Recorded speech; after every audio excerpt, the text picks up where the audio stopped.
सिद्धि पढ़ने में होशियार और बहुत ही समझदार।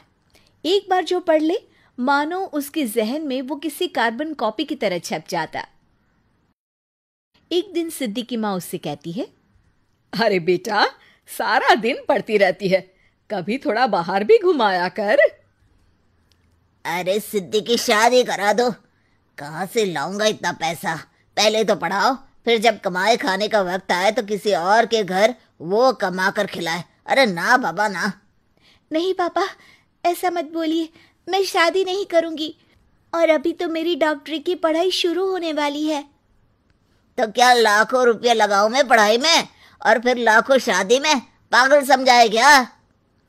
सिद्धि कुछ कहती है कि उसकी माँ बोल पड़ती है, लेकिन उसकी पढ़ाई का खर्चा तो सरकार उठा रही है।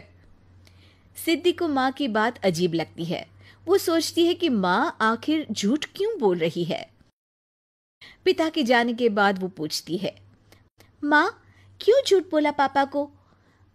पढ़ाई का पैसा कहाँ से आएगा अब? सिद्धि की माँ अपने सोने के कंगन को देखकर कहती है, मैं किसी भी तरह तेरी पढ़ाई कराऊंगी, लेकिन तेरी शादी जैसा बेतुका फैसला ना लेने दूंगी। हाँ। सिद्धि माँ के गले लग जाती है। खैर, डॉक्टरी की पढ़ाई के दूसरे साल ही पिता कहते हैं, सिद्धि की शादी तय हो गई है, अगले महीने को इसी दिन उसकी बारात आ जाएगी। माँ और बेटी के लाख बगावत के बाद भी सिद्धि की शादी राहुल से हो जाती है। सुन सिद्धि, तेरे पिता ने दिया ही क्या है? बेवकूफ तू, और ऊपर से कोई दहेज नहीं। मैं कोई चैरिटी तो कर नहीं रहा हूं जो तुम्हारी जैसी से शादी करता। सिद्धि समझ नहीं पाती कि ये ऐसा क्यों बोल रहा है। अगले दिन सास कहती है, अरे सिद्धि, सुना तू मेरे बेटे से शादी नहीं करना चाहती थी, बड़ी डॉक्टरी की पढ़ाई कर रही थी। अरे तेरे से अच्छे रिश्ते थे, वो तो तेरे पिता ने हमें दहेज का लालच दिया और दिया कुछ नहीं। देखिए, दहेज तो पल भर का मोह है। अच्छी बहू घर और समाज दोनों को खड़ा करने में सार्थक भूमिका निभाती है, ये तो मानते ही होंगे ना आप? अरे बस बस, इतने मोटे मोटे शब्द ना बोल, हम ना पिघलेंगे। सिद्धि बहू, जरा भाग कर अपने पिता के घर जाओ और 50,000 रुपया लेकर आओ। दुकान पर इस महीने बहुत ही घाटा हो रहा है, लगता है तेरे कदम ठीक नहीं है। ये क्या कह रहे हैं पापा आप? मेरे बाबूजी कहाँ से लाएंगे इतने पैसे? मेरे पढ़ाई के लिए भी पैसे नहीं थे, तभी तो पापा ने आपके घर मेरी शादी की है। तभी उसका पति वहां आ जाता है और उसे जोर से चांटा लगा देता है। जबान इतनी चल रही है, मेरे पिता के सामने बोल रही है, हैं? उन्होंने सिर्फ 50,000 मांगे थे तुमसे और तुम तो ऐसे रिएक्ट कर रही हो जैसे पूरी जागीर मांग ली हो। सास सिद्धि का हाथ पकड़कर उसे घर से बाहर कर देती है और वो सीधे अपने माँ बाप के घर चली जाती है। माँ, कैसी हो तुम? अरे सिद्धि, अरे तुम आने वाली थी, बताया नहीं? पापा या भाई कोई लेने आ जाता। क्यों? भाई क्यों लेने चला जाता? और कोई काम नहीं है क्या? इसकी शादी में जो पैसे लगे हैं वो पेड़ से थोड़ी ना तोड़े थे, वो कर्जे भी तो चुकाने हैं। मैं और तेरा भाई दिन रात मेहनत करते हैं तब ये पैसे आते हैं। सिद्धि ये बात सुनकर हैरान रह जाती है। वो किस तरह कहे कि उसे तो और पैसे लाने के लिए भेजा गया है। वो माँ से मिलकर चुपचाप वापस चली जाती है।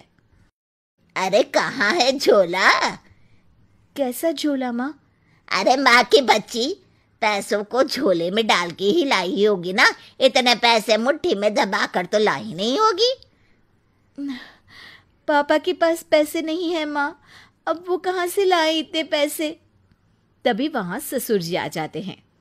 अरे वाह, कहाँ से लाएंगे? हमने तो जैसे यहाँ पैसों को छापने की मशीन लगाई है। पैसा है तो दो, वरना दफा हो जाओ यहाँ से। सिद्धि जोर जोर से रोती हुई अपने कमरे में चली जाती है, लेकिन उसके बाद उसके साथ जो होता है वो उसने कभी सोचा भी नहीं था। सिद्धि का दरवाजा कोई जोर जोर से खटखटाता है। जैसे ही दरवाजा खोलती है, उसका पति और देवर खड़े होते हैं। लाओ लाओ, मैं अभी इस पर तेल डालकर जला देती हूँ। सिद्धि ये सुनकर डर जाती है। नहीं नहीं, मुझे मत मारो। तो क्या करे, तू हमारे तो किसी काम की है नहीं अब।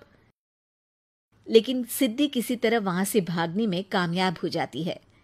वो एक पेड़ के नीचे बैठकर सोचती है कि वो कहाँ जाए, क्योंकि पिता के घर में भी उसे स्वीकारा नहीं जाएगा।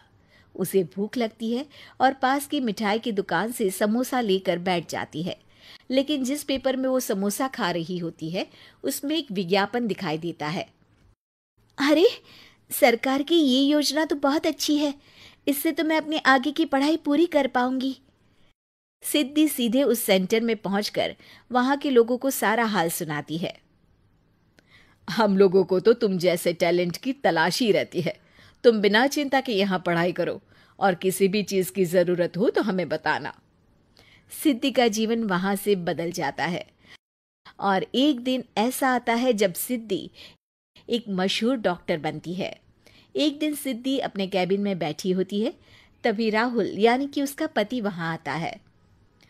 डॉक्टर मेरी माँ को बचा लीजिए, वो बुरी तरह से जल गई है।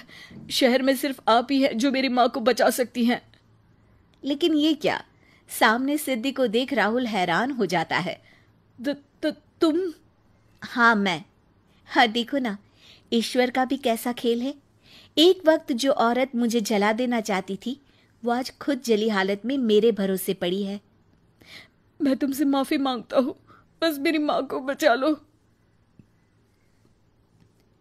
अपना काम तो मैं करूंगी ही, क्योंकि डॉक्टर होने के नाते ये मेरा फर्ज है, और इंसान होने के नाते इंसानियत।